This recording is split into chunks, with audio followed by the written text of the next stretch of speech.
இப்போ இந்த question 70வது question வந்து பாருங்கள். மேலே வந்து பார்த்தீங்கன்னா இது ஏ இது பின்னு வச்சுக்கோங்க. A plus B the whole square ஃபார்மேட்டில் இருக்கா. A plus B the whole square நடுவில் ப்ளஸ்ஸு குறி இருக்குது, ப்ளஸ் குறி போட்டேன். A minus B the whole square கீழே வந்து பார்த்தீங்கன்னா A square plus B square ஃபார்மேட்டில் இருக்குது. இப்போ A plus B the whole square ஃபார்மேட்டை அப்ரிவேஷனாக வந்து பிரித்து எழுதணும் அப்படின்னா A square plus B square plus 2ab, A minus B whole square அதே மாதிரி போனால் ஏ square plus B square minus 2ab.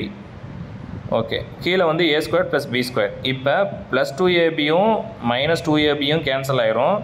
Remaining இருக்கிறது A square plus B square, A square plus B square. அப்போ என்ன வரும் அப்படின்னா வந்து